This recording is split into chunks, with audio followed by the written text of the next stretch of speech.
군부대의 심각한 폭행과 비리를 전부 밝혀내기 위해 식당 이모로 위장한 최초의 3스타 여군 장군이 그곳의 비리를 밝혀내고 모두를 개박살내고 군대를 바른 길로 고쳐나가는 이야기입니다.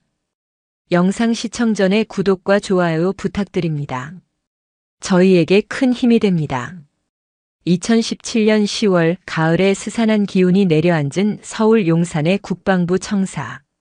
대통령 직속 국방개혁위원회 제17차 회의실의 공기는 무겁고 탁했다. 계절의 탐만은 아니었다. 십수명의 별들이 어깨를 나란히 하고 앉아 있었지만 그들의 눈빛에서는 미래를 향한 총기 대신 현실을 유지하려는 관성만이 읽혔다. 회의의 중심 상석에 앉은 장서현 중장의 등은 꼿꼿했다. 대한민국 여군 최초의 삼성 장군. 그 화려한 수식어는 그녀가 깨부수고 온 수많은 유리천장의 파편들로 만들어진 것이었다. 짧게 자른 머리카락 한 올 흐트러짐 없었고 서류를 넘기는 손짓에는 군더더기가 없었다. 그러나 그녀의 미간에 잡힌 미세한 주름은 누구도 눈치채지 못했다. 따라서 첨단 전력 증강과 병력 구조 효율화를 통해 2022년까지 국방비 2.7% 증액을 목표로 발표자의 목소리는 멀고 희미하게 들려왔다. 장서현의 시선은 통계 수치가 가득한 PPT 화면을 넘어 창밖의 회색 하늘에 머물렀다. 숫자, 통계, 보고서. 여기에는 피와 땀 그리고 고통이 없어. 그녀가 국방개혁위원장직을 수락한 것은 낡고 병든 군의 환부를 직접 도려내고 싶다는 열망 때문이었다. 하지만 현실은 끝없는 회의와 보고 정치적 역학관계에 발목 잡힌 탁상공론의 연속이었다. 정권이 바뀌고 개혁이라는 구호는 요란했지만 군이라는 거대한 조직의 심장부는 여전히 미동도 하지 않았다. 회의가 파하고 장군들은 3355 짝을 이뤄 담소를 나누며 회의실을 빠져나갔다. 그 누구도 장서현에게 쉽게 말을 걸지 못했다. 그녀의 고든 원칙과 타협 없는 성정은 철의 여인이라는 별명과 함께 보이지 않는 벽을 만들었다. 그녀는 그 벽이 편안하면서도 동시에 자신을 고립시키고 있음을 알았다. 집무실로 돌아오자 그림자처럼 그녀를 보자 하는 김민준 소령이 조용히 차를 내밀었다. 그는 육사 출신의 엘리트 장교로 장서현이 직접 발탁한 충직한 보좌관이었다. 위원장님, 표정이 좋지 않으십니다. 김소령. 우리가 지금 뭘 하고 있는 것 같나? 돌연한 질문에 김민준은 잠시 망설이다 입을 열었다. 국방의 미래를 설계하고 있습니다. 설계? 김소령, 아무리 좋은 설계도라도 기초가 썩어 있으면 사상 누각일 뿐이야. 병사들이 무너지는데 첨단 무기가 무슨 소용이지? 장서현은 책상 한편에 산더미처럼 쌓인 서류 뭉치를 가리켰다. 국방 헬프콜과 국방신문고 등을 통해 접수된 익명의 투서들이었다. 대부분은 정식 절차를 밟기엔 증거가 불충분하거나 상급부대 선에서 자체 시정 조치로 종결된 것들이었다. 그러나 장서현은 그것들을 버리지 않고 매일 밤 직접 읽었다. 그 안에는 숫자로 표현되지 않는 병사들의 신음이 담겨 있었다. 김민준 소령이 그중 새로 접수된 서류철 하나를 조심스럽게 꺼내 책상 위에 올렸다. 오늘 아침에 국방부 민원실에서 이관된 투서입니다. 유독 절박해 보여서 먼저 보고 드립니다. 장서현은 말없이 서류철을 열었다. 갱지로 된 편지지 위에는 금방이라도 부러질 듯 힘을 주어 꾹꾹 눌러 쓴 글씨가 가득했다. 내용은 처참했다. 이곳은 군대가 아니라 지옥입니다. 저희는 매일 썩은 음식물 쓰레기를 먹고 있습니다. 유통기한이 지난 것은 예사고 곰팡이가 핀 빵과 시큼한 냄새가 나는 고기를 먹는 날도 있습니다. 항의하면 돌아오는 것은 구타와 욕설뿐입니다. 편지는 강원도 화천 제15산 악보병사단에서 복무 중인 한 병사가 보낸 것이었다.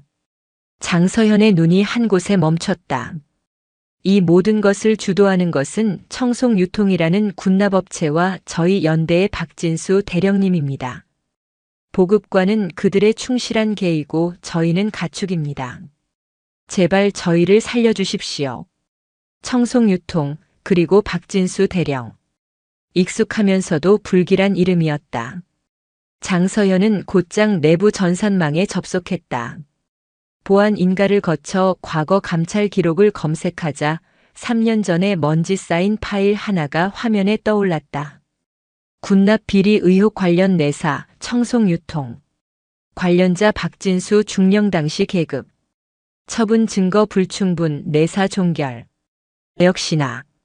그때도 투서가 있었지만 업체와 군의 유착 관계 속에서 증거는 인멸되고 고발자는 고립되어 결국 꼬리 자르기로 끝났던 사건이었다.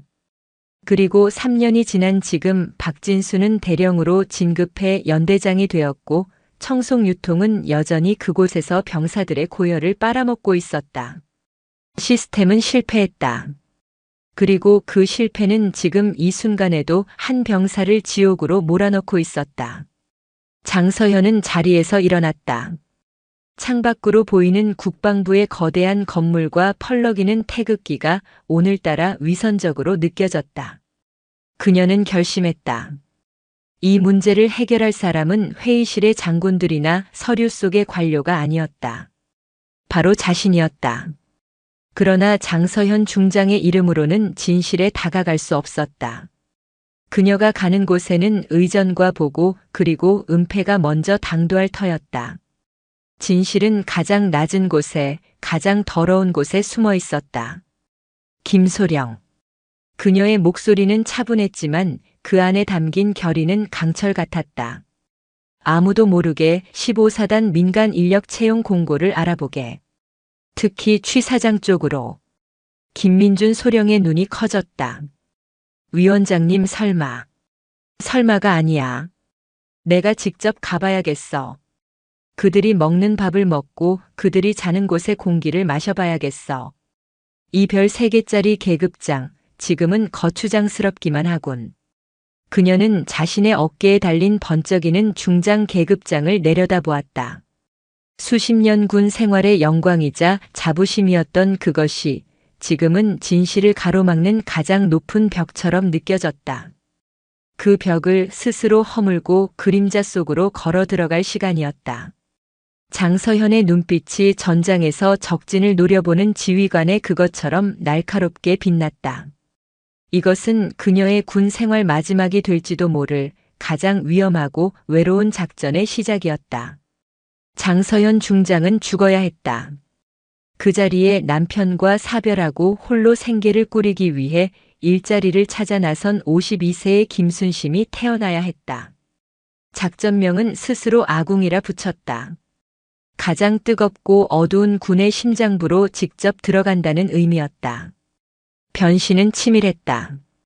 장서현은 보좌관 김민준 소령의 도움을 받아 자신의 모든 공식 일정을 건강상의 이유로 비공개 처리했다. 그리고 일주일간 군인이 아닌 김순심이 되기 위한 훈련에 돌입했다. 수십 년간 몸에 밴 칼날처럼 반듯한 자세부터 무너뜨려야 했다. 일부러 어깨를 구부정하게 말고 보폭을 줄여 종종 걸음을 연습했다. 거울 앞에서 단호하고 명료한 말투 대신 자신감 없고 어눌한 말투를 수없이 반복했다. 아, 저기 그게. 가장 큰 변화는 외모였다. 윤기나던 단발머리는 동네 미용실에서 값싼 염색약으로 푸석하게 물들였고 일부러 파마를 강하게 말아 촌스러운 아줌마 머리를 만들었다. 늘 정갈하게 관리하던 손톱은 짧게 깎고 일부러 흙을 만져 거칠게 만들었다. 맞춤 정장과 군복이 가득했던 옷장은 시장에서 산 헐렁한 몸빼 바지와 색바랜 티셔츠, 낡은 카디건으로 채워졌다. 화장기 없는 얼굴에 기미와 주름이 더 도드라져 보였다. 거울 속에 비친 모습은 더 이상 철의 여인 장서현이 아니었다. 고단한 삶의 무게에 짓눌린 어디서나 볼 수 있는 평범한 중년 여성이었다. 김민준 소령은 걱정스러운 눈빛을 감추지 못했다. 위원장님, 정말 이렇게까지 하셔야겠습니까? 너무 위험합니다. 제가 다른 감찰 요원을, 아니, 다른 사람은 진짜를 볼 수 없어. 장서현, 아니 김순심은 거울 속 자신을 보며 나지막이 말했다. 그들은 계급을 보고 나는 사람을 봐야 하니까. 걱정 말게. 나만큼 군대 생리를 잘 아는 사람도 없으니. 마침내 결전의 날. 김순심은 작은 배낭 하나만을 맨 채 이른 새벽집을 나섰다. 배낭 속에는 갈아입을 옷 몇 벌과 값싼 로션, 그리고 비상 연락용으로 개통한 이지 폴더폰 하나가 전부였다. 동서울 터미널에서 화천행 첫 버스에 몸을 실었다. 익숙했던 검은색 관용차 대신 덜컹거리는 버스에 앉아 창밖 풍경을 보는 것은 생경한 경험이었다. 서울의 빌딩 숲이 멀어지고 강원도의 굽이진 산길이 나타나기 시작했다. 버스 안에는 휴가 나온 듯한 젊은 장병 몇몇이 잠들어 있었다. 그들의 앳된 얼굴을 보자 김순심의 마음속에 무거운 책임감이 파도처럼 밀려왔다.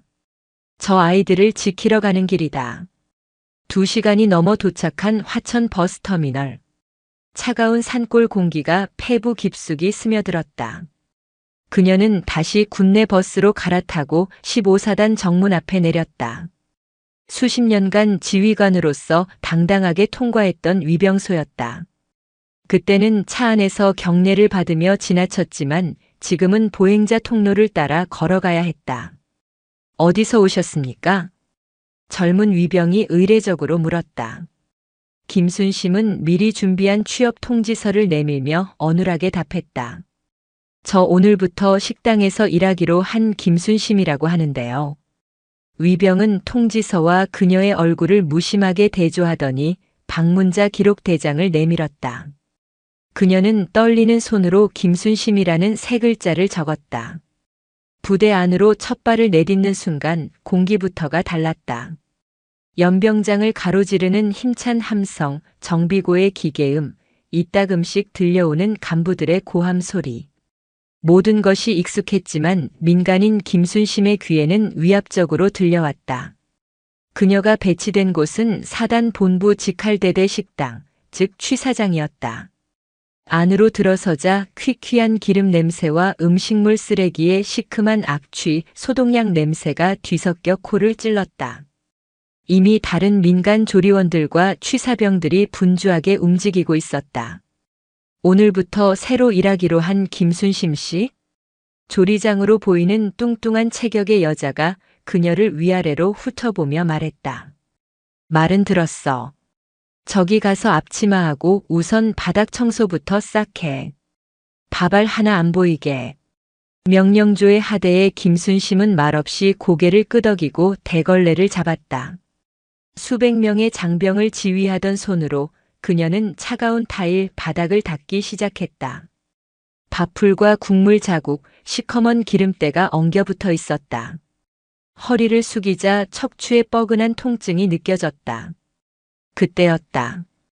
어이 거기. 똑바로 안 해. 문이 거칠게 열리며 땅딸막하고 다부진 체격의 상사 한 명이 들어왔다. 황도균 상사. 편지 속에 바로 그 이름이었다. 그의 눈은 탐욕스럽게 번들거렸고 말투에는 사람에 대한 존중이라고는 찾아볼 수 없었다. 그는 겁에 질린 취사병의 멱살이라도 잡을 듯이 다가가 소리쳤다. 이 새끼가 정신났나? 내가 어제 시킨 거 아직도 준비 안 됐어? 오늘 연대장님 오신다고 했지. 황도균의 고함 소리에 취사장 안의 모든 움직임이 순간 멈췄다. 공기를 지배하는 것은 군기가 아닌 명백한 공포였다. 바닥을 닦던 김순심은 고개를 들지 않았다. 그러나 그녀의 귀는 모든 소리를, 눈은 바닥에 비친 모든 그림자를 놓치지 않고 있었다. 이곳이 바로 지옥의 입구임을 그녀는 온몸으로 실감하고 있었다. 첫날 밤 낡고 좁은 민간인 숙소의 침대에 누워 그녀는 잠을 이룰 수 없었다. 등 뒤로는 동료 조리원들의 코고는 소리가 들려왔고 창밖으로는 야간 경계 근무를 서는 병사의 발소리가 아스라이 들렸다. 차가운 철제 침대의 감촉이 앞으로 벌어질 싸움의 냉혹함을 예고하는 듯 했다. 김순심의 취사장 생활은 매일이 부조리의 현장 학습이었다. 새벽 5시 기상 수백 명분의 아침 식사를 준비하는 것으로 시작되는 하루는 쉴 틈이 없었다. 그러나 육체적 고단함보다 그녀를 더 힘들게 한 것은 바로 부패의 냄새였다. 그것은 단순히 썩은 음식의 악취가 아니었다. 양심이 마비된 자들의 영혼에서 풍겨나오는 더 지독한 냄새였다. 모든 악취의 근원은 청송 유통이라고 적힌 낡은 냉동탑차였다. 트럭은 매일 아침 약속된 시간에 취사장 뒷문으로 들어왔다. 운전기사는 황도균 상사와 짧게 눈을 맞춘 뒤 서류 몇 장의 사인을 받고는 물건을 내렸다. 상자 속 내용물은 끔찍했다. 표면이 검게 변색된 냉동 육류 시들다 못해 진물이 흐르는 채소, 유통기한이 하루 이틀밖에 남지 않았거나 이미 지난 가공식품들이었다. 이모, 이거 상태가 너무 안 좋은데요. 어느 날 젊은 취사병 하나가 용기를 내어 황도균에게 항의했다. 황도균은 비웃음을 흘리며 그의 뺨을 가볍게 툭툭 쳤다. 야, 이로운. 너 요새 군 생활 편하냐? 이게 네 눈에는 썩은 걸로 보여. 잘 씻고 푹 삶으면 다 약이 되는 거야, 임마. 까라면 까, 새끼야. 이로운. 투서를 보냈을지도 모를 편지 속의 그 병사일까. 김순심은 조용히 그를 눈여겨보기 시작했다. 이로운 일병은 조용하고 내성적이었지만 눈빛에는 아직 순수한 분노가 남아있었다. 그는 다른 취사병들처럼 체념하는 대신 남들이 보지 않을 때 썩은 부분을 조금이라도 더 도려내려 애썼다. 김순심은 일부러 이로운의 곁에서 함께 채소를 다듬었다. 학생, 집이 어디야? 그녀는 평범한 질문을 던지며 조심스럽게 말을 걸었다. 이로운은 처음에는 경계했지만 따뜻하게 말을 건네는 그녀에게 조금씩 마음을 열었다. 서울입니다. 부모님이 걱정하시겠네. 밥은 잘 먹고 다니는지. 그 말에 이로운의 손이 순간 멈칫했다. 그는 고개를 푹 숙인 채 아무 말도 하지 못했다. 그의 침묵은 수만 마디의 절규보다 더 크게 김순심의 마음에 와닿았다. 며칠 뒤 부대에는 병사들 사이에 식중독으로 의심되는 증세가 돌기 시작했다. 몇몇 병사들이 복통과 설사를 호소하며 의무실을 찾았지만 군의관은 단순 장염으로 치부하고 약 몇 알을 처방해 돌려보낼 뿐이었다. 박진수 연대장의 심기를 거스를 수 있는 사고를 만들고 싶지 않은 군의관의 비겁한 처사였다. 그날 저녁 박진수 연대장이 예고 없이 취사장을 찾았다. 황도균 상사를 비롯한 간부들이 허리를 굽신거리며 그를 맞았다. 박진수는 겉보기에는 호탕하고 부하를 아끼는 지휘관처럼 보였다. 어허, 우리 장병들 먹는 건데 위생에 각별히 신경 써야지. 황 상사 문제 없지? 예, 연대장님. 최상급 재료로 정성껏 준비하고 있습니다. 뻔뻔한 거짓말이 오가는 현장을 김순심은 묵묵히 지켜보았다. 박진수는 일부러 빼돌려 놓았던 신선한 과일과 고기를 확인하고는 만족스러운 듯 웃으며 돌아갔다. 그가 사라지자마자 취사장은 다시 원래의 모습으로 돌아왔다. 그날 밤 김순심은 잠을 이루지 못하고 숙소를 빠져나왔다. 깊은 어둠이 내린 취사장 뒤편 거대한 음식물 쓰레기통 옆에서 희미한 그림자가 움직이고 있었다. 이로운 일병이었다. 그는 작은 손전등 불빛에 의지해 음식물 쓰레기통을 뒤지고 있었다. 역한 냄새를 참아가며 그가 찾고 있던 것은 다름 아닌 유통기한 날짜가 선명하게 찍힌 식자재 포장지들이었다. 황도균이 증거를 인멸하기 위해 모두 버리라고 지시한 것들을 그는 몰래 모으고 있었던 것이다. 김순심은 조용히 그에게 다가갔다. 인기척에 놀라 흠칫 굳어버린 이로운에게 그녀는 낮에 몰래 챙겨두었던 따뜻한 캔커피를 건넸다. 이런다고 세상이 바뀔까 무섭지 않아? 김순심이 나지막이 물었다. 이로운은 한참을 망설이다 떨리는 목소리로 입을 열었다. 그의 눈에는 눈물이 그렁그렁 맺혀 있었다. 무섭습니다. 하지만 매일 아침 거울을 볼 때마다 죄를 짓는 기분이라서 제 자신을 용서할 수가 없습니다. 이 음식을 먹을 동기들과 전우들에게 너무 미안해서 견딜 수가 없습니다.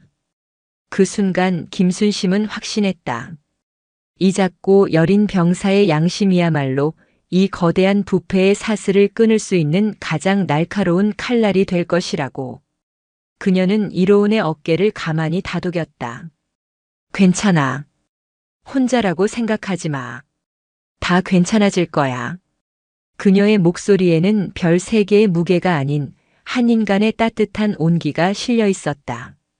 칠흑 같은 어둠 속에서 두 사람의 위험한 동맹이 조용히 시작되고 있었다. 그들은 아직 몰랐다. 그 작은 용기가 곧 닥쳐올 거대한 폭풍의 눈이 되리라는 것을. 칠흑 같은 어둠 속에서 나눈 짧은 대화는 장서현과 이로운 사이에 보이지 않는 다리를 놓았다. 동맹이라는 거창한 말은 없었다. 그저 다음날 새벽 취사장 구석에서 마주친 두 사람의 눈빛 속에 미세한 변화가 감지될 뿐이었다. 이로운의 눈에는 더 이상 순수한 공포만이 담겨 있지 않았다. 그 자리에는 위태로운 희망과 결의가 작게 싹트고 있었다. 두 사람의 연대는 말보다 행동으로 이루어졌다. 장서현은 황도균 상사가 이로운에게 트집을 잡고 고함을 칠 때면 일부러 솥을 옮기다 헛디디는 척하며 시선을 자신에게로 돌렸다. 아이고 늙으니까 기운도 없네. 그녀의 어설픈 연기에 황도균은 아줌마 정신 안 차려. 라며 혀를 차면서도 이로운을 향한 압박을 잠시 잊었다. 이로운은 그 틈을 놓치지 않았다. 그는 감자를 다듬다 말고 아무도 보지 않는 사이 장서현이 닦아놓은 식기 건조대 밑에 작은 쪽지 하나를 숨겨두었다. 쪽지에는 금일 14시 청송 유통 추가 납품 예정. 평소와 다른 물품. 이라는 글씨가 적혀 있었다. 장서현은 그 쪽지를 확인하고 조용히 고개를 끄덕였다. 그녀는 이제 단순한 관찰자가 아니었다. 이로운이라는 내부의 눈과 귀를 얻은 셈이었다. 그녀는 자신의 역할을 분명히 했다. 이로운을 위험으로부터 보호하고 그의 작은 용기가 꺾이지 않도록 지지하는 것. 그리고 그의 정보를 바탕으로 결정적인 증거를 확보하는 것. 어느 날 오후 모두가 식사 준비로 분주한 틈을 타 장서현은 이로운과 함께 창고에서 감자 포대를 옮기고 있었다. 사방이 막힌 좁은 공간, 두 사람만의 대화가 가능한 절호의 기회였다. 이로운 학생. 장서현은 김순심의 어투로 말을 걸었다. 살다 보면 말이야, 억울한 일이 참 많아. 그런데 말로만 하는 건 허공에 소리치는 거랑 똑같아. 아무도 안 들어주지. 사람들은 눈에 보이는 걸 믿거든. 특히 종이에 적힌 숫자 같은 거 말이야. 그녀는 일부러 두서없이 인생 선배가 푸념하는 것처럼 말했다. 하지만 그 안에는 명확한 메시지가 담겨 있었다. 이로운은 잠시 생각에 잠기더니 낮은 목소리로 답했다. 황 상사님 매주 금요일 밤마다 사무실에서 혼자 뭔가를 정리하십니다. 아무도 못 들어오게 문을 잠그고 한참 있다가 나옵니다. 책상 오른쪽 2번째 서랍에 항상 열쇠를 두는 걸 봤습니다. 아주 두꺼운 장부였습니다. 심장이 뛰었다. 원하던 정보였다. 이로운은 그저 본 것을 말했을 뿐이지만 장서현의 머릿속에서는 순식간에 작전 계획이 그려졌다. 두 사람의 미묘한 기류를 감지한 이가 있었다. 바로 황도균 상사였다. 그의 동물적인 감각은 자신을 향한 위협의 냄새를 맡고 있었다. 그는 언제부턴가 이로운의 눈빛에서 반항기를 읽었고 새로운 김순심이라는 아줌마의 과묵함이 어딘지 모르게 거슬렸다. 평범한 안악이라면 자신의 위세에 벌벌 떨거나 비굴하게 웃어야 정상인데 그녀는 그저 묵묵히 자기 일만 했다. 그 침묵이 오히려 자신을 지켜보는 듯한 불쾌감을 주었다. 황도균은 그들을 시험해보기로 마음먹었다. 그날 오후 그는 일부러 썩은 내가 진동하는 양파 한 상자를 취사장 바닥에 던지듯 내려놓았다. 상자가 터지며 시커멓게 썩고 진물이 흐르는 양파들이 사방으로 굴렀다. 어이, 김순심 아줌마. 당신 경력 많다며? 이런 건 껍질만 잘 까면 속은 멀쩡한 거 알지? 오늘 저녁 양파볶음에 쓸 거니까 싹 다 다듬어놔. 모욕적인 짓이었다. 다른 조리원들은 고개를 숙였고 취사병들은 숨을 죽였다. 모두의 시선이 김순심에게로 쏠렸다. 그녀의 얼굴에서 분노나 굴욕감을 찾으려는 황도균의 기대와는 달리 그녀는 아무 말 없이 자리에 쪼그려 앉았다. 그리고는 썩은 양파를 하나씩 집어들었다. 그녀의 손놀림은 놀랍도록 침착하고 정확했다. 썩어서 물러진 부분을 칼로 정교하게 도려내고 쓸 수 있는 부분만을 따로 골라냈다. 그녀의 표정에는 아무런 감정도 드러나지 않았다. 오직 눈빛만이 얼음장처럼 차갑게 빛났다. 그 모습은 황도균을 오히려 섬찟하게 만들었다. 그는 고함이라도 지르며 울상을 짓는 반응을 원했지만 눈앞의 여자는 마치 외과 의사가 환부를 도려내듯 조용하고 냉정하게 자신의 모욕을 해체하고 있었다. 그날 밤 장서현은 모두가 잠든 것을 확인하고 숙소를 빠져나와 약속된 장소로 향했다. 부대 뒤편의 낡은 보일러실. 일주일에 한 번 김민준 소령과 통화하는 유일한 시간이었다. 그녀는 이 집 폴더폰을 열어 짧게 신호를 보냈다. 곧바로 전화가 걸려왔다. 위원장님, 접니다. 괜찮으십니까? 문제없다. 짧은 대답이었지만 목소리에는 낮 동안 겪었던 굴욕감이 배어 있었다. 상황을 보고하지. 부패의 규모는 예상보다 더 깊고 체계적이다. 주범은 박진수 대령과 황도균 상사가 확실. 이로운 일병이라는 내부 조력자를 확보했다. 그녀는 낮에 있었던 일과 이로운에게서 얻은 정보를 간략히 전달했다. 수화기 넘어 김민준의 목소리가 다급해졌다. 위원장님, 저희 쪽에서도 성과가 있습니다. 지난주 주말 박진수 대령이 청송유통 대표인 문성태와 함께 경기도의 한 골프장에서 목격되었습니다. 두 사람 아주 막역해 보였다고 합니다. 동석했던 다른 기업인들을 통해 사진까지 확보했습니다. 결정적인 연결고리였다. 이제 남은 것은 그들의 비리를 증명할 물증, 바로 이로운이 말한 비밀 장부였다.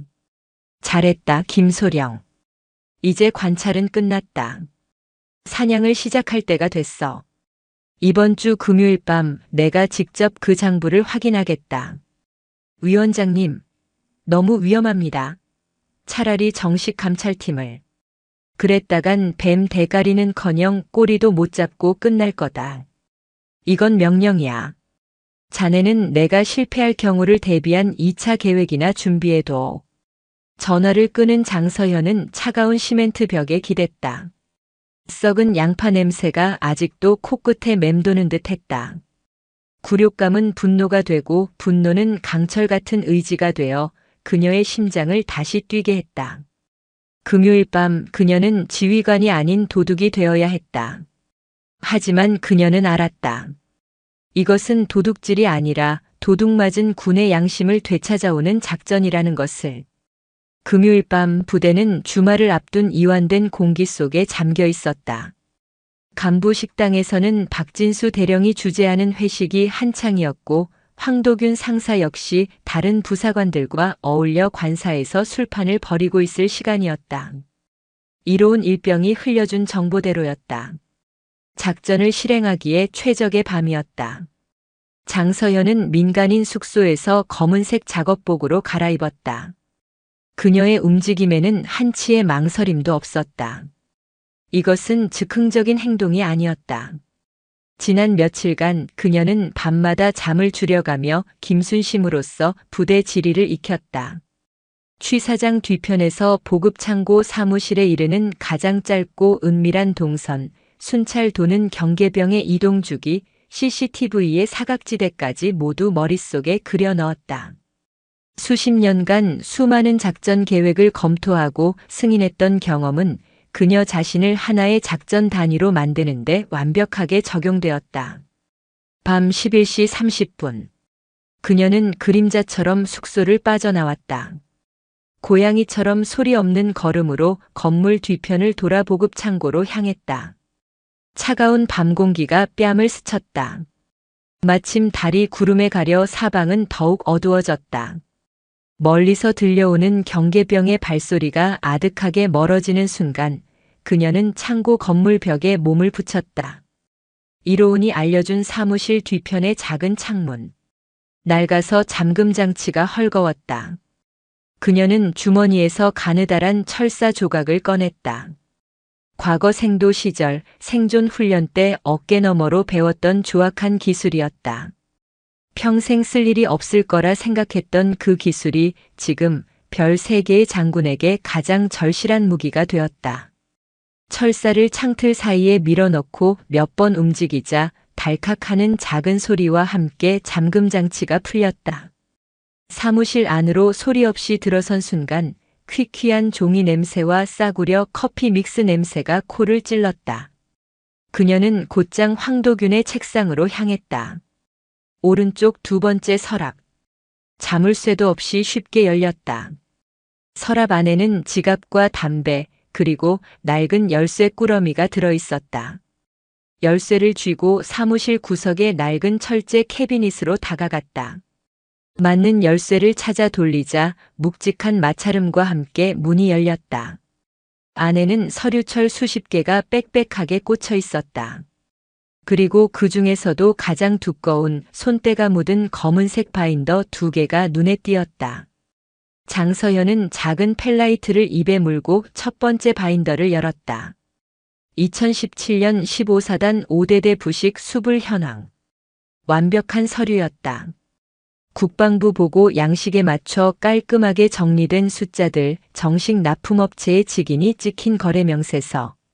모든 것이 정상적으로 보였다. 문제는 2번째 바인더였다. 표지조차 없는 그 바인더를 여는 순간 그녀는 부패의 민낯과 마주했다. 손으로 휘갈겨 쓴 숫자들, 알아보기 힘든 약어들, 그리고 청송유통이라는 이름 아래 매달 오고 간 검은 돈의 액수가 적나라하게 기록되어 있었다. 공식 장부에 한우 1등급이라 적힌 날 이곳에는 수입 냉동 잡육, 폐기 직전이라고 적혀 있었다. 공식 장부에 찍힌 금액의 30%만이 실제 납품 대금이었고 나머지 70%는 박진수 대령과 황도균, 그리고 청송유통 문성태의 이름 옆에 정확한 비율로 나뉘어 기록되어 있었다. 심장이 분노로 들끓었지만 그녀의 손은 냉정했다. 주머니에서 초소형 디지털 카메라를 꺼내 소리가 나지 않도록 설정하고 장부의 모든 페이지를 한 장 한 장 빠짐없이 촬영했다. 수백 명 병사들의 굶주림과 고통이 이 몇 장의 종이 안에 숫자로 기록되어 있었다. 마지막 페이지를 촬영하던 바로 그 순간이었다. 복도 저편에서 둔탁한 발소리와 함께 누군가의 불평 섞인 목소리가 들려왔다. 황도균이었다. 아, 씨 담배를 거기다 놓고 왔네. 심장이 멎는 듯 했다. 몸이 반사적으로 움직였다.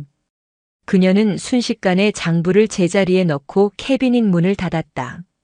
하지만 열쇠를 다시 서랍에 넣을 시간이 없었다. 사무실 문고리가 돌아가는 소리가 들리는 동시에 그녀는 거대한 철제 책상 밑에 가장 깊숙한 어둠 속으로 몸을 구겨 넣었다. 찰칵. 불이 켜지고 황도균이 투덜거리며 들어왔다. 그의 군홧발이 책상 바로 앞에서 멈췄다. 장서현은 숨을 죽였다. 자신의 심장 소리가 황도균의 귀에 들릴 것만 같았다. 황도균은 서랍을 열어 담배를 찾았다. 어라? 그가 혼잣말을 했다. 열쇠 꾸러미가 왜 여기 나와 있지? 서랍 안에 넣어뒀는데. 장서현의 등줄기로 식은땀이 흘렀다. 열쇠를 캐비닛에 꽂아둔 채 깜빡했던 것이다. 황도균은 잠시 고개를 갸웃거리더니 이내 술 기운 탓이려니 생각한 듯 했다. A씨 술이 웬수지. 그는 열쇠를 서랍에 던져넣고 담배를 입에 문 채 불을 끄고 나갔다. 문이 닫히고 발소리가 완전히 멀어질 때까지 장서현은 미동도 하지 않았다. 5분이라는 시간이 영원처럼 흘렀다. 그녀는 조심스럽게 책상 밑에서 기어나와 창문을 통해 다시 어둠 속으로 몸을 던졌다. 숙소로 돌아와 차가운 침대에 몸을 뉘었지만 심장의 광란은 멈추지 않았다. 손안에 든 작은 카메라가 묵직했다. 그 안에는 괴물의 심장을 꿰뚫을 총알이 장전되어 있었다. 하지만 그녀는 동시에 깨달았다. 조금 전의 실수는 단순한 실수가 아니었다. 적의 심장부에 가까워질수록 자신의 그림자 또한 짙어지고 있음을 알리는 경고였다. 이제부터는 단 한 번의 실수도 용납되지 않는 진짜 전쟁이었다. 며칠 뒤 장서연은 카메라에 담긴 장부 사진들을 자신의 이지폰에 내장된 저화질 카메라로 다시 찍어 김민준 소령에게 암호화된 메시지로 전송했다. 원본 파일은 만일을 대비해 카메라 메모리 카드에 그대로 보관했다. 김민준은 즉시 회계 전문가와 함께 자료를 분석했다. 결과는 충격적이었다. 지난 3년간 15사단에서 빼돌린 군납 예산은 어림잡아 수십억 원에 달했다. 그러나 장서연은 만족할 수 없었다. 그녀는 이 시스템을 너무나 잘 알았다. 이 정도 증거로는 황도균 상사와 청송유통 대표 문성태를 구속할 수는 있겠지만 박진수 대령은 부하와 업체의 일탈 행위를 제대로 감독하지 못한 지휘 책임만 있소라며 꼬리를 자를 것이 분명했다. 장부 어디에도 박진수가 직접 개입했다는 서명이나 지시는 없었다. 그를 옭아매기 위해서는 숫자가 아닌 목소리가 필요했다. 비리를 직접 목격하고 증언해줄 내부 고발자 박진수의 이름을 직접 거론할 수 있는 인간 증거가 절실했다. 이로운 일병은 아직 너무 어리고 그에게 모든 짐을 지울 수는 없었다. 그녀는 김민준 소령에게 새로운 지시를 내렸다. 유령을 찾아. 3년 전 박진수가 중령일 때 그 밑에 있다가 사라진 유령을. 김민준은 유령이라는 말의 의미를 즉각 알아차렸다. 부조리를 고발하려다 오히려 관심병사로 낙인 찍히고 불명예스럽게 군을 떠나야 했던 또 다른 피해자. 그는 공식적인 군 기록 대신 전역자들이 이용하는 온라인 커뮤니티와 동기생들의 SNS를 샅샅이 뒤지기 시작했다. 수많은 소문과 단편적인 기억의 조각들을 맞춰 나갔다. 그리고 마침내 한지혁이라는 이름에 도달했다. 한지혁. 3년 전 15사단 보급병 출신. 복무 중 군납 비리를 국방부 헬프콜에 신고했다가 그 사실이 부대에 알려지면서 지옥을 경험한 병사였다. 그는 선임들에게 상습적으로 구타를 당했고 간부들에게는 정신적으로 문제가 있는 관심병사로 분류되어 따돌림을 당했다. 결국 그는 만기 전역을 얼마 남겨두지 않고 의병 전역이라는 형태로 사실상 쫓겨나듯 군을 떠나야 했다. 김민준은 수소문 끝에 그가 인천의 한 공사 현장에서 일용직 노동자로 살아가고 있다는 사실을 알아냈다. 장서현은 조리장에게 서울에 있는 아들이 아프다는 거짓말을 하고 하루 휴가를 얻었다. 그리고는 이른 아침 화천을 떠나 인천으로 향했다. 먼지가 자욱한 공사장 인근 허름한 국밥집에서 마침내 한지혁을 마주했다. 사진으로 봤던 앳된 모습은 온데간데 없었다. 25살의 청년이라고는 믿기지 않을 정도로 그의 얼굴은 지쳐 있었고 눈빛은 모든 것을 포기한 사람처럼 공허했다. 작업복에 묻은 시멘트 가루와 깊게 팬 주름이 그가 겪어온 고통의 시간을 말해주고 있었다. 누구시죠? 그의 목소리는 거칠고 경계심으로 가득했다. 장서현은 김순심의 모습으로 그의 맞은편에 앉았다. 그냥 밥 한 끼 같이 먹고 싶어서 왔어요. 나도 군대에 아들 보낸 엄마라서. 그녀는 따뜻한 국밥 2그릇을 시켰다. 한지혁은 숟가락을 들 생각도 하지 않고 그녀를 쏘아보았다. 군대 이야기만 나와도 온몸에 경기가 일어나는 듯 했다. 무슨 꿍꿍이인지 모르겠지만 전 할 말 없습니다. 그냥 조용히 살게 내버려 두세요. 장서현은 섣불리 본론을 꺼내지 않았다. 대신 자신의 아들 얘기를 하듯 군 생활의 고단함과 부모의 애타는 마음에 대해 두런두런 이야기했다. 한참 동안 혼자 떠들던 그녀가 나지막이 말했다. 화천 15사단 참 춥고 힘든 곳이라던데. 특히 청송유통이라는 데서 들어오는 밥은 정말 못 먹겠더라고. 황도균 상사라는 사람은 어찌나 기가 센지. 청송유통 황도균. 그 이름들이 나오자 한 지역에 굳어있던 표정이 미세하게 흔들렸다. 그는 놀란 눈으로 김순심을 바라보았다. 평범한 식당 아줌마라고 생각했던 여자의 입에서 자신의 인생을 망가뜨린 이름들이 나올 줄은 상상도 못했던 것이다. 당신 도대체 누구야? 나? 그냥 밥하는 아줌마지. 장서현은 희미하게 웃으며 말했다. 그런데 밥하는 사람으로서 우리 아들 같은 청년들이 쓰레기를 먹는 건 도저히 못 보겠어서 그래. 지역 학생 3년 전에 많이 힘들었지? 당신의 용기를 그때 우리가 지켜주지 못해서 정말 미안해요. 미안하다는 말. 그 한마디가 한 지역에 얼어붙었던 마음을 건드렸다. 군에서는 누구도 그에게 사과하지 않았다. 오히려 그를 문제아로 거짓말쟁이로 몰아세웠다. 그의 눈시울이 붉어졌다. 이제 와서 그런 말이 무슨 소용입니까? 소용이 왜 없어? 당신의 그 아픔이 지금도 똑같은 고통을 겪고 있는 다른 병사들을 구할 수 있는 유일한 희망인데. 장서현은 몸을 앞으로 기울이며 간절하게 말했다. 당신이 겪었던 일, 똑똑히 기억하는 모든 것을 세상에 알려야 해. 그래야 이 지긋지긋한 고리를 끊을 수 있어. 한지혁은 괴로운 듯 머리를 감싸쥐었다.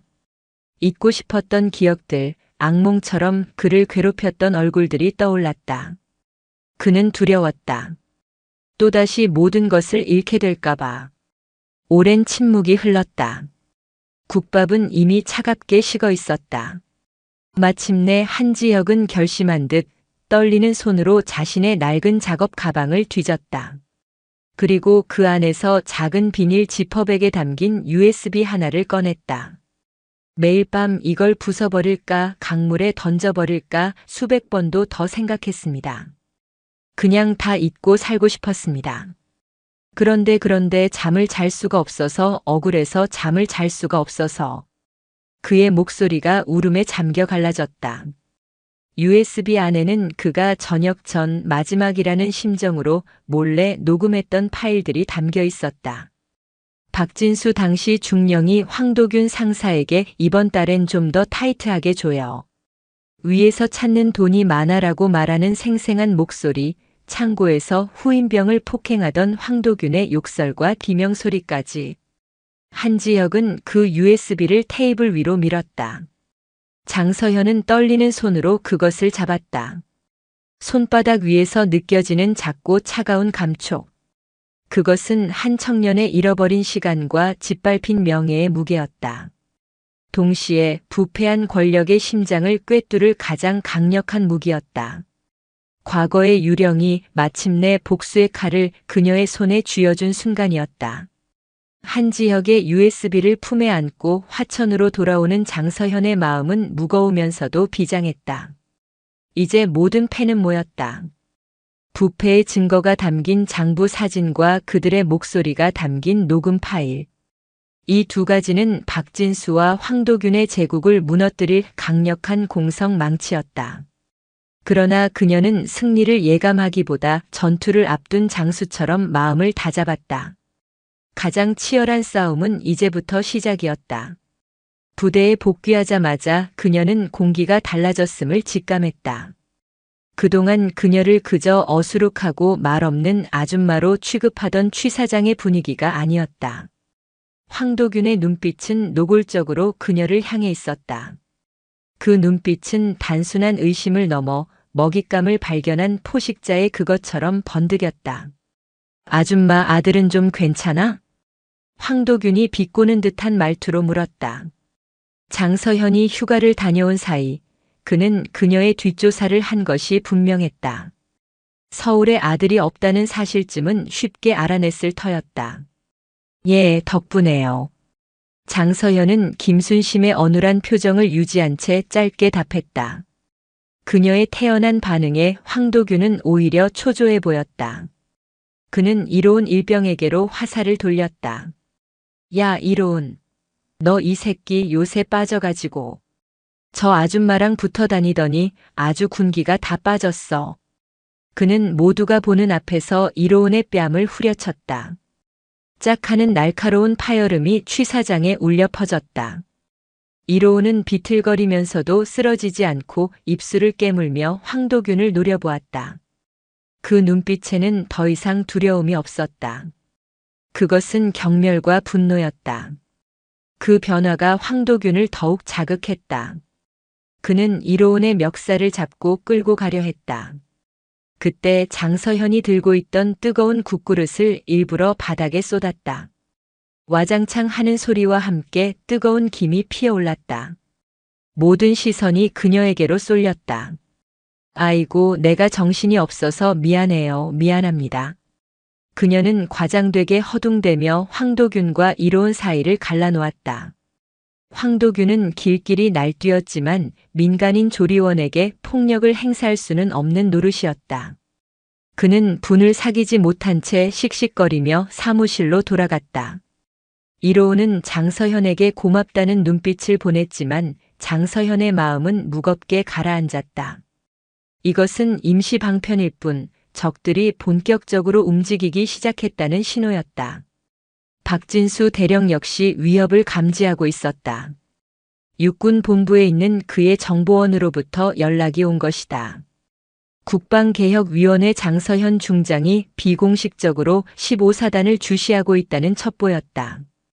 처음에는 단순한 동향 파악이려니 했지만 황도균으로부터 취 사장의 이상한 분위기를 보고받자 그는 직감했다.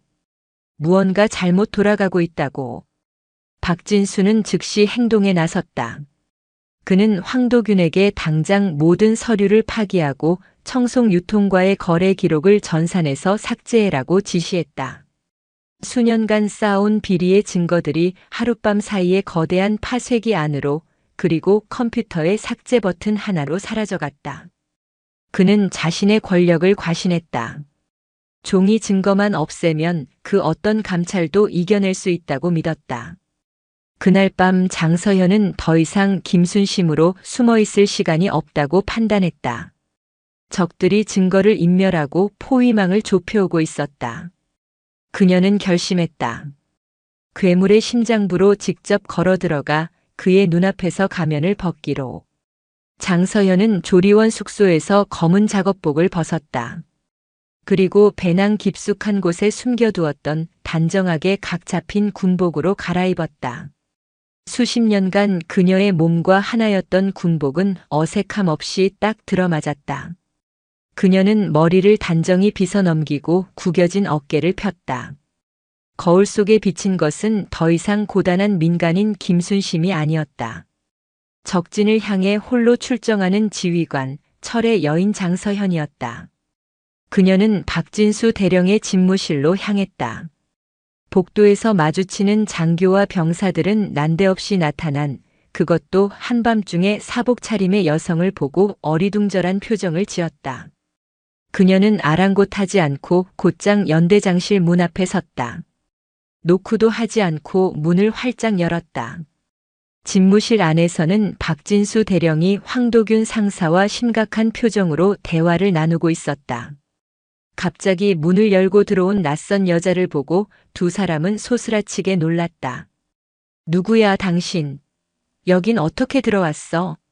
황도균이 고함을 치며 앞을 막아섰다. 박진수 역시 불쾌한 표정으로 자리에서 일어났다. 어떤 년인데 함부로 연대장실에 들어와? 당장 끌어내. 장서현은 아무 말 없이 그들을 향해 걸어갔다. 그리고 박진수의 집무 책상 앞에 섰다. 그녀는 품 안에서 자신의 신분을 증명하는 붉은색 공무원증을 꺼내 탁 소리가 나게 책상 위에 던졌다. 대한민국 육군 중장 장서연이다. 그녀의 목소리는 낮고 차가웠지만 집무실의 공기를 얼려버릴 듯한 위압감이 실려 있었다.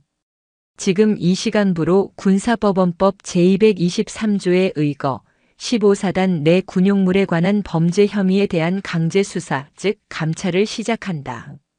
박진수와 황도균의 얼굴이 하얗게 질렸다. 특히 황도균은 며칠간 자신이 모욕하고 하대했던 취사장 아줌마가 별 3개짜리 장군이라는 사실에 눈앞의 현실을 부정하려는 듯 눈만 끔떡였다. 박진수는 잠시 충격에 빠졌지만 이내 산전수전 다 겪은 노회한 군인다운 표정으로 돌아왔다. 충격은 곧 분노와 반격의 의지로 바뀌었다. 장서현 중장님. 그는 애써 미소를 지으며 말했다. 이게 무슨 영문인지 모르겠습니다. 저희 부대에 무슨 문제가 있습니까? 정식 절차를 밟아 공문을 보내셨으면 제가 직접 모셨을 텐데 이렇게 누추한 모습으로 잠입까지 하시고. 이건 명백한 월권이자 지휘계통을 무시한 처사입니다.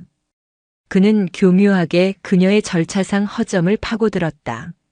장서현은 그의 의도를 꿰뚫어 보았다. 지휘계통?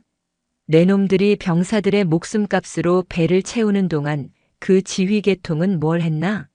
월권? 썩어 빠진 군의 환부를 도려내는 것이 내 임무다. 그녀는 황도균을 향해 시선을 돌렸다. 황도균 상사 내 놈이 파쇄기에 갈아 넣은 장부 내가 원본을 가지고 있다. 내 놈이 청송 유통과 짜고 무슨 짓을 했는지 내 놈의 목소리로 똑똑히 기록된 파일도 함께. 황도균의 다리가 후들거렸다.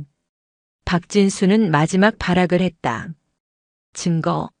그 증거라는 게 불법적인 방법으로 수집되었다면 법정에서는 아무런 효력이 없다는 걸 모르십니까? 그래서 내가 직접 왔다.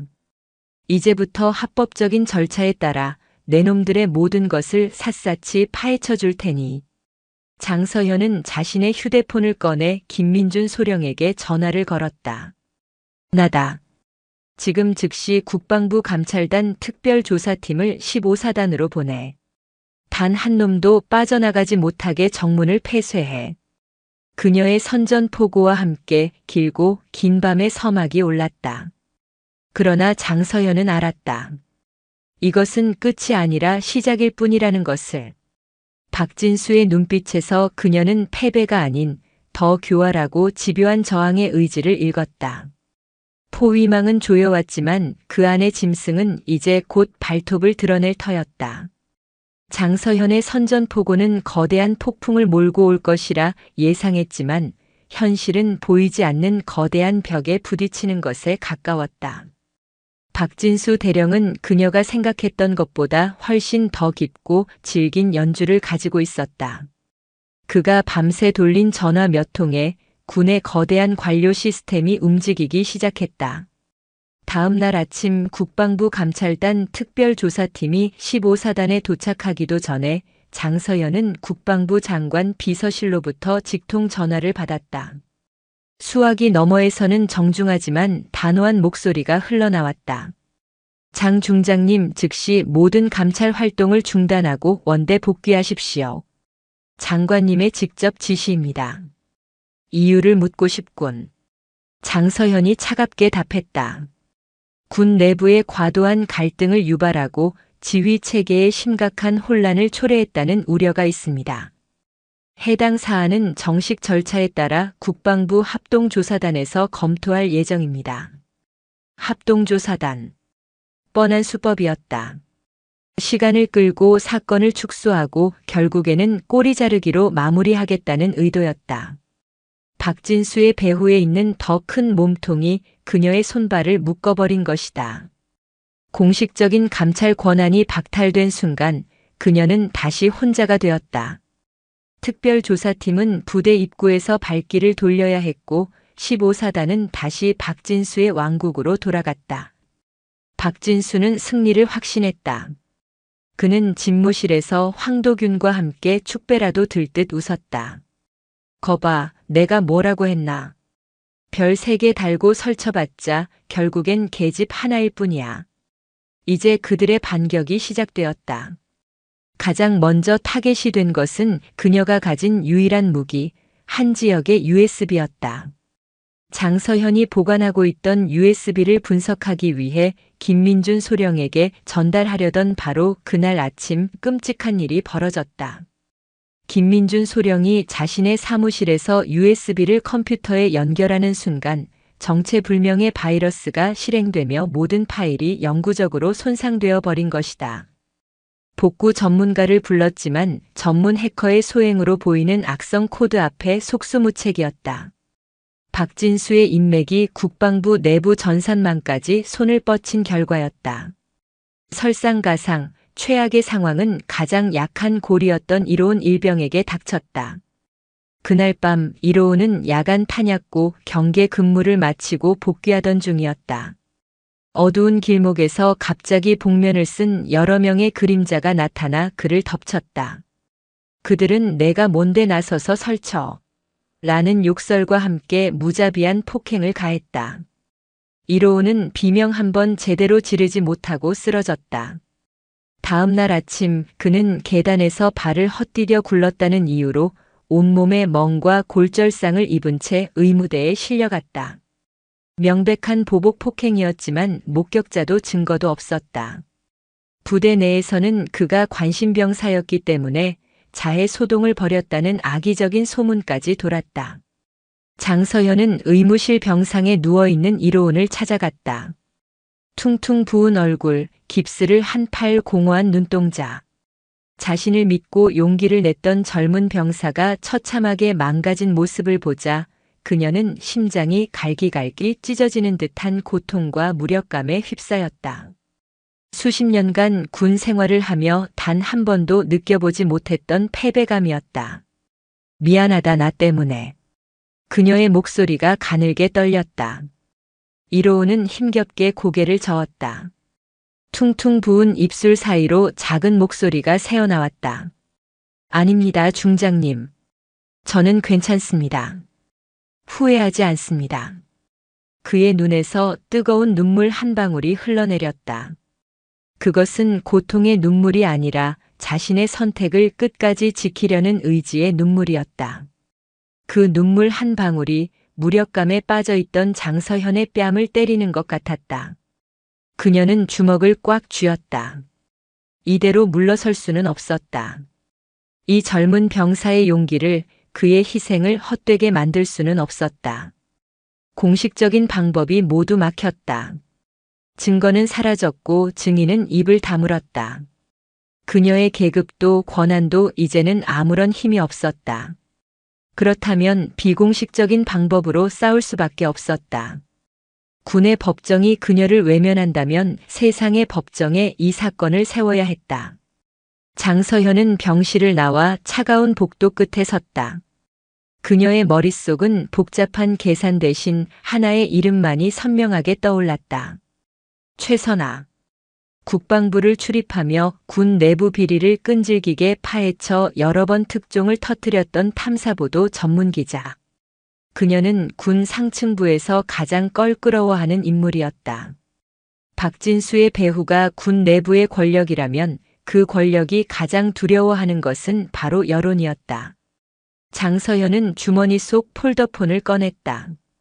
이것은 도박이었다. 자신의 모든 것을 걸어야 하는 마지막 승부수. 군의 명예를 실추시킨다는 비난을 받을 수도 있고 군인으로서의 인생이 끝장날 수도 있었다. 그러나 병상에 누워있던 이로운의 얼굴과 괜찮다고 말하던 그의 눈빛이 그녀의 모든 망설임을 잠재웠다. 그녀는 번호를 눌렀다. 이제 폭풍을 피하는 것이 아니라 스스로 폭풍이 되어야 할 시간이었다. 최선아 기자는 국방부 근처 카페에서 장서현을 만났을 때 자신의 눈을 의심했다. 대한민국 최초의 여성 삼성 장군이 군복도 아닌 평범한 중년 여성의 모습으로 약속 장소에 나타났기 때문이었다. 장서현은 군더더기 없이 바로 본론으로 들어갔다. 최 기자, 당신의 펜이 필요합니다. 그녀는 그동안 있었던 모든 일을 털어놓았다.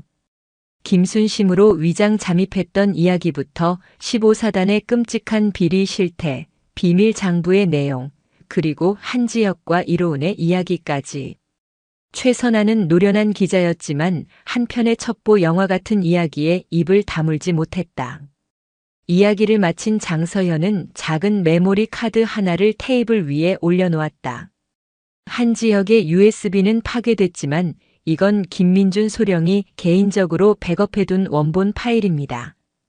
비밀장부 사진, 박진수와 황도균의 목소리가 담긴 녹음 파일 전부가 들어있어. 최선아의 눈빛이 날카롭게 빛났다. 이것은 단순한 군납 비리 사건이 아니었다. 현역 삼성 장군이 직접 잠입 수사를 벌이다가 거대한 외압에 의해 좌절된 사건. 이것은 대한민국을 뒤흔들 엄청난 특종이었다. 중장님, 이 기사가 나가면 각오하셔야 합니다. 군의 명예를 실추시켰다는 이유로 모든 책임을 뒤집어 쓰실 수도 있습니다. 각오하고 있어. 장서현의 대답은 단호했다. 군인의 명예는 썩은 상처를 덮는다고 지켜지는 게 아니오. 썩은 부위를 도려내는 고통을 감수해야만 지킬 수 있는 거요. 최선아는 고개를 끄덕였다. 그녀는 즉시 자신의 소속 언론사 특별 취재팀을 가동했다.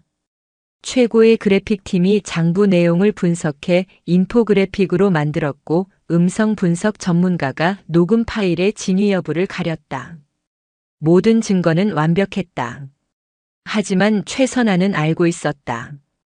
충격적인 증거만으로는 부족하다는 것을. 대중의 마음을 움직이고 이 사건을 단순한 비리 폭로가 아닌 사회적 공분으로 이끌기 위해서는 살아있는 목소리가 필요했다. 바로 한지혁이었다. 장서현은 다시 인천으로 향했다. 공사장 근처 허름한 식당에서 다시 만난 한지혁은 이전보다 더 불안해 보였다. 그는 이미 15사단에서 벌어진 일들을 어렴풋이 전해 듣고 공포에 떨고 있었다. 제가 뭘 할 수 있겠습니까? 그들은 군대도 마음대로 움직이는 사람들인데 저 같은 놈 하나 죽이는 건 일도 아닐 겁니다.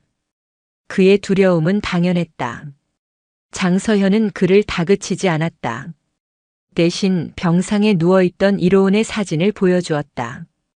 이 병사의 이름은 이로운이요. 지역 학생처럼 자신의 양심을 지키려다 이렇게 됐어.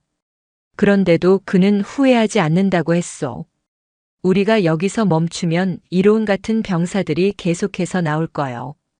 당신의 상처가, 당신의 트라우마가 다른 청년들에게 그대로 대물림될 거란 말이요.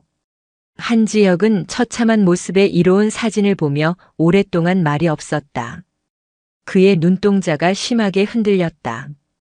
자신의 과거와 사진 속 청년의 현재가 겹쳐 보였다. 지긋지긋하게 벗어나고 싶었던 과거의 악몽이 누군가에게는 현재 진행형의 지옥이었던 것이다. 내가 인터뷰를 하면 정말 세상이 바뀔까요? 장담할 순 없어. 하지만 당신의 목소리가 어둠 속에 작은 촛불 하나를 켜는 것은 분명하오.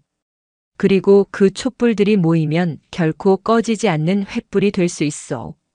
며칠 후 한지혁은 최선아 기자의 카메라 앞에 섰다. 조명과 카메라 앞에서 그는 몹시 긴장했지만 입을 여는 순간 그의 목소리는 놀랍도록 단단했다.